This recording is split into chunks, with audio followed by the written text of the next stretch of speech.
Gandhi hate speech मामले पर update. जिला जज की कोर्ट में दी जाएगी चुनौती। बीते दिनों मामला किया गया था खारिज।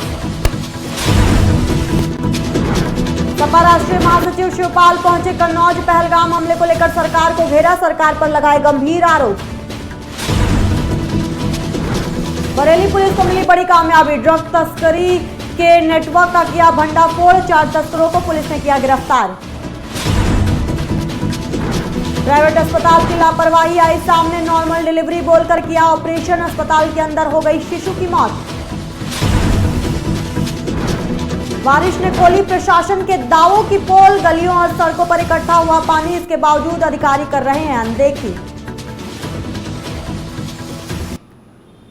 नमस्कार, आज की खबर देख रहे हैं आप। मैं हूं आपके साथ यशस्वी पाठक। आइए दिखाते हैं आपको इस वक्त की बड़ी खबर, जो कि प्रदेश की राजधानी से आ रही है, यानी लखनऊ से ये बड़ी खबर आपको बता रहे हैं। प्रदेश की राजधानी में कोरोना की दस्तक। लखनऊ में मिला कोरोना का पहला केस। पीजीआई में चल रहा था इलाज। यूपी में 24 घंटे में कोरोना के 10 नए मामले। कोरोना की कुल संख्या 30 पर अब तक पहुंच गई है। इस वक्त की बड़ी खबर, लखनऊ यानी कि उत्तर प्रदेश की राजधानी लखनऊ में कोरोना की दस्तक मिल गई है। बता दें आपको कि लखनऊ में मिला कोरोना का पहला केस। पीजीआई में चल रहा था मरीज का इलाज। यूपी में 24 घंटे में कोरोना के 10 नए मामले सामने आए हैं। धीरे धीरे कोरोना दांव पसारता नजर आ रहा है पूरे भारत में, और इसी श्रेणी में अब उत्तर प्रदेश की राजधानी लखनऊ से भी ये खबर सामने आ गई है कि एक शख्स को कोरोना पॉजिटिव पाया गया है। बता दें आपको कि पीजीआई में इलाज चल रहा था उस शख्स का, और उसके बाद पता चला कि वो कोरोना पॉजिटिव है। इसके साथ ही आपको बता दें कि यूपी में 24 घंटे में कोरोना के 10 नए मामले सामने आए हैं। कोरोना के कुल संख्या अब तक 30 पहुंच चुकी है। इस वक्त की बड़ी खबर, कोरोना धीरे धीरे अपने पांव पसार रहा है भारत में। कई गाइडलाइंस भी जारी की गई हैं। सतर्क रहने की जरूरत है, डरने की नहीं।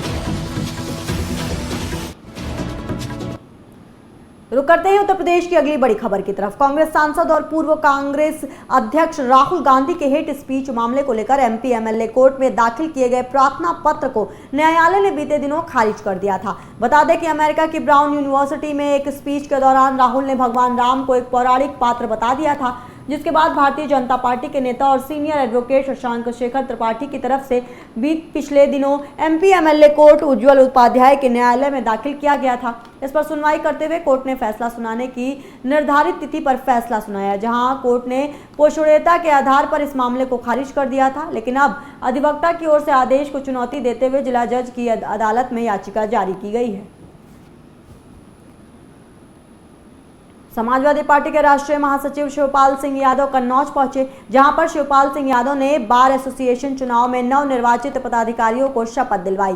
इस मौके पर मीडिया से बात करते हुए रामगोपाल यादव ने कहा कि कुछ लोग खून में सिंदूर होने की बात करते हैं, लेकिन वास्तव में सिंदूर का कितना सम्मान किया है ये सब आप लोग जानते हैं, इसको बताने की जरूरत नहीं है। पहलगाम हमले पर बोलते हुए सपा नेता शिवपाल यादव ने कहा कि हम सवाल उठाते हैं कि ये आतंकवादी अंदर कैसे घुस आए। अगर अंदर घुसने की ये कोशिश कर रहे थे तो इनको वहीं पर ही क्यों नहीं निपटाया गया। इसके साथ ही सपा नेता शिवपाल सिंह यादव ने कई और गंभीर आरोप भी लगाए। ऐसे तो देखिए, जंग का जहाँ तक सवाल, अगर आतंकवादी के खिलाफ हमेशा हम लोग बढ़े, समाजवादी पार्टी के आतंकवादी, लेकिन आतंकवादी तुम्हारे देश में घुस कैसे है, ये सवाल है। घुस कैसे घुस आई, ये सवाल है। हमारा सवाल ये है, घुस कैसे? अगर घुसे थे तो वहीं पर, तो देखिए अब तो आप लोग समझ ही रहे हो, जब युद्ध हो रहा था और जब समझौते वाली बात चली तो कहाँ से आदेश आया? आदेश कहाँ से आया? अमेरिका से आया। तस्मन लेना चाहिए आप लोग, हमसे ज्यादा समझदार आप लोगों को ज्यादा सूचना। खबर बरेली से है, जहां इज्जतनगर पुलिस और एसओजी की संयुक्त टीम ने अंतर्राष्ट्रीय ड्रग तस्करी के नेटवर्क पर बड़ी कार्रवाई करते हुए 996 ग्राम क्रूड स्मैक के साथ 4 तस्करों को गिरफ्तार किया है। बता दें कि जब्त की गई स्मैक की कीमत करीब 1 करोड़ रुपए आंकी जा रही है। ये कार्रवाई उस समय हुई जब आरोपी एक कार से गोरखपुर जाने की फिराक में थे और इज्जतनगर के कुमराकट पर घेराबंदी कर उन्हें पकड़ लिया गया और उसके साथियों समेत पूरे नेटवर्क की पड़ताल भी की जा रही है। श्रीमान वरिष्ठ पुलिस अधीक्षक जनपद बरेली द्वारा लगातार संगठित अपराध के विरुद्ध अभियान चलाया जा रहा है और इसी के अंदर विशेषकर जो मादक पदार्थों की तस्करी करते हैं उनके विरुद्ध विशेष अभियान के अंतर्गत आज थाना इज्जतनगर की पुलिस और जनपद की जो एसओजी है उनके द्वारा एक काफ़ी सराहनीय कार्य किया गया है और उनके द्वारा लगभग 1 किलो क्रूड, जिसको कि मॉर्फिन कहते हैं, क्रूड ये बरामद किया गया है और इसमें 4 लोगों को गिरफ्तार किया गया है। इनके नाम इस प्रकार हैं: नसीरुद्दीन पुत्र समरुद्दीन, यह हाफिज़गंज थाना बरेली का रहने वाला है। कलीम अहमद, यह कटरा ज़िला शाहजहांपुर का रहने वाला है। बच्चन पुत्र अनवार, यह तिलहर ज़िला शाहजहांपुर का रहने वाला है। और तस्लीम पुत्र इस्लाम खान, यह कटरा शाहजहांपुर का रहने वाला। इन 4 लोगों को 1 किलो लगभग मॉर्फिन, जिसको कि आम भाषा में क्रूड कहा जाता है, इसके साथ में इनको गिरफ्तार किया गया है। और जो बरामद माल है इसकी कीमत अंतर्राष्ट्रीय मार्केट में लगभग 1.25 करोड़ से 1.5 करोड़ तक की है। और ये जो चारों गिरफ्तार हुए हैं इनसे पूछताछ की गई तो इसमें ये प्रकाश में आया कि ये नसीरुद्दीन जो है इस गैंग का लीडर है और ये ट्रांसपोर्ट का काम करता था और लगातार इसके जो ट्रक हैं वह नॉर्थ ईस्ट जाते थे और वहाँ से ये क्रूड लेकर आते थे और क्रूड लाकर बरेली में बेचते थे, जिससे आगे ये स्मैक बनाने का काम करते थे। 1 किलो क्रूड से लगभग ये 4 से 5 किलो स्मैक का उत्पादन करते थे। तो इसमें जो एसओजी की टीम है और थाना इज्जतनगर की टीम है, इन्होंने काफ़ी सराहनीय कार्य किया है और इसमें मुकदमा पंजीकृत किया गया है सुसंगत धाराओं में एनडीपीएस एक्ट के अंतर्गत और इसमें आगे की। पीलीभीत जिले की पूरनपुर कोतवाली क्षेत्र के गांव उदयपुर खुर्द से प्राइवेट अस्पताल की लापरवाही का मामला सामने आया है, जहां प्रसव पीड़ा झेल रही एक महिला को डॉक्टर ने नॉर्मल डिलीवरी का कहकर भर्ती किया, लेकिन बाद में ऑपरेशन कर दिया जिससे शिशु की मौत हो गई। आरोप है कि उसके बाद भी डॉक्टर ने परिजनों को बताए बिना महिला और बच्चे को ऑक्सीजन लगाकर पीलीभीत रेफर कर दिया। जब परिजनों को जानकारी लगी कि नवजात शिशु की मौत हो गई है तो उनके होश उड़ गए। मामले की जानकारी मिलने पर पीलीभीत सीएमओ डॉक्टर आलोक कुमार ने एमओआईसी को कार्रवाई के निर्देश दिए। मामले पर अस्पताल के मालिक का कहना है कि परिजन नॉर्मल डिलीवरी की जिद पर अड़े थे, लेकिन हालात बिगड़ने पर हमने ऑपरेशन किया। फिलहाल एमओआईसी ने जीवन धारा हॉस्पिटल पहुंचकर कार्रवाई करते हुए ओटी को सील कर दिया है और 2 दिनों का समय देकर अस्पताल के दस्तावेज दिखाने को कहा है। अभी सीएमओ साहब के आदेश पर आज जीवन धारा हॉस्पिटल में जांच करी जा रही है पुलिस और मेरे माध्यम से। अभी फिलहाल 2 दिन का नोटिस दिया गया है और दोनों पक्षों को, अस्पताल के डॉक्टर्स को और पीड़ित पक्ष है उसको बयान के लिए मैंने अपने कार्यालय में बुलाया है। फिर 2 दिन में जांच कर इस पे कार्रवाई करी जाएगी।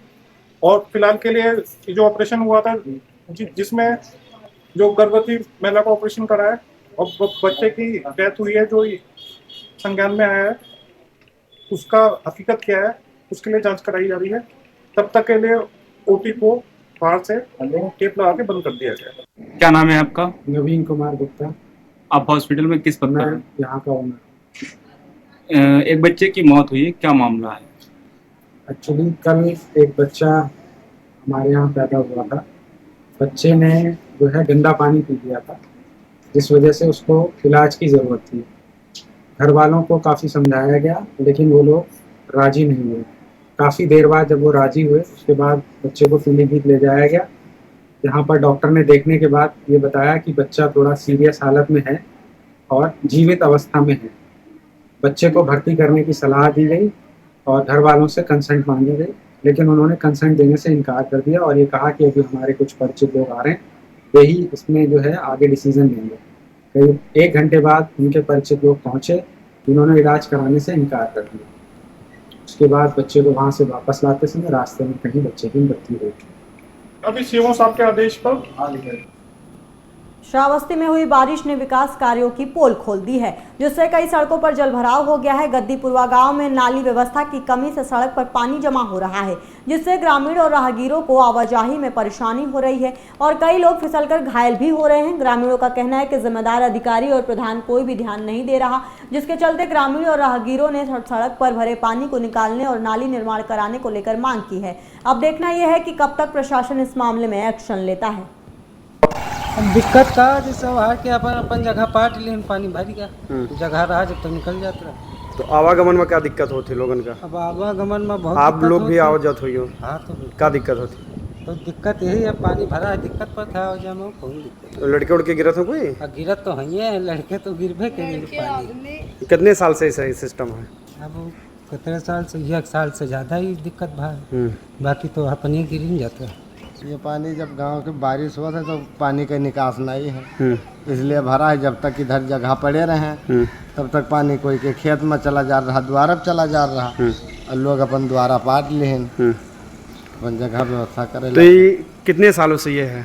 अभी तो साल खान से चल रहा है, जब तक जगह पड़ा रहा तब ऐसे ठीक रहा। लेकिन अब जब तक आबादी बढ़े थे आदमी पास मजबूरी। तो इसमें नाली वाली नहीं बनाए का? नाली लखीमपुर खीरी की डीएम दुर्गा शक्ति नागपाल चीनी मिल संपूर्ण नगर पहुंची, जहां उन्होंने चीनी मिल का औचक निरीक्षण किया। इस दौरान उन्होंने चीनी गोदाम और कारखाने का बारीकी से निरीक्षण किया। निरीक्षण के बाद एक आम बैठक की गई, जिसमें डीएम ने चीनी मिल के अधिकारियों से बातचीत की। इस मौके पर बैठक में थाना प्रभारी अंबर सिंह फोर्स के साथ मौजूद रहे। सभी जिलाधिकारियों को अपने जनपद में चीनी मिलों का, जो सरकारी चीनी मिल है, उनका भ्रमण करना है। इस उद्देश्य से शासन के निर्देश हैं समय से गन्ने का सर्वे हो जाए, ताकि जब पेराई का सीजन आए हमारी तैयारियां पूर्ण हो। इसके अलावा मिल के अंदर जो मरम्मत होनी चाहिए वो भी समय अंतर्गत पूरी गुणवत्ता के साथ हो जाए। सर्वप्रथम उस दृष्टिकोण से मैंने निरीक्षण किया संपूर्ण नगर चीनी मिल में। उसके उपरांत वहीं इसी प्रांगण में हमने संपूर्ण नगर और बेलराय चीनी मिल दोनों की बोर्ड बैठक की, और जो भी मेंबर्स के जितने भी सुझाव फीडबैक उनके ऊपर चर्चा की और निर्देश दिए कि सभी बिंदुओं पर समय अंतर्गत कार्रवाई हो जाए, जिससे कि गन्ना किसानों का सुरक्षित रहे और चीनी मिल। पीलीभीत जिले के घुंगचाई थाना क्षेत्र में गांव दिवालरपुर के रहने वाले एक युवक पर आरोप है कि उसने अपने घर में मजार बना रखी है। इतना ही नहीं, लोगों का कहना है कि गुरुवार के दिन मजार पर लोग आते भी हैं। जब इसकी जानकारी विश्व हिंदू परिषद को लगी तो उन्होंने घुंगचाई थाने पहुंचकर थाना अध्यक्ष से बात की। विश्व हिंदू परिषद ने अवैध रूप से बनाई गई मजार को ध्वस्त कराने की मांग की है। इस पर थाना अध्यक्ष ने हिंदू संगठन को आश्वासन दिया है कि मामले में जाँच कर कार्रवाई की जाएगी। जैसे हिंदुओं के घर में मजारें निकल रही हैं, जैसे एक दिलावरपुर गांव पड़ता है, उसमें एक हिंदू ने ही घर में मजार बनवा ली है। उसमें उसने धंधा अपना शुरू कर दिया है, रोजगार शुरू कर दिया, हर बृहस्पति को मेला लगाना शुरू कर दिया उसने। उसके बाद ऐसे कईयों मजारों की बीमारी आ रही है, कहीं यहाँ आ रही है, कहीं पूरे जिला भर में बवाल फैला हुआ है, जो अवैध मजारे हैं। तो मैं ये साहब से तो कह ही रहा हूँ, ये हम डीएम साहब से और ये पूरे जिला के प्रशासन से कहना चाहते हैं, उन्हें जांच करके उन्हें तुरंत हटवाई जाए जो अवैध बनी हुई हैं। गांव-गांव जहां भी हैं पूरे जिला भर में उन्हें सबको हटवाया जाए, और नहीं हटी तो विश्व हिंदू परिषद और बजरंग दल रोडों पर उतरने के लिए विवाद होगा। उसके लिए शासन प्रशासन दोनों जिम्मेदार हैं। उत्तर प्रदेश के अहम खबरों में बस इतना ही। बाकी के अहम खबरों के लिए आप देखते रहिए आज की खबर।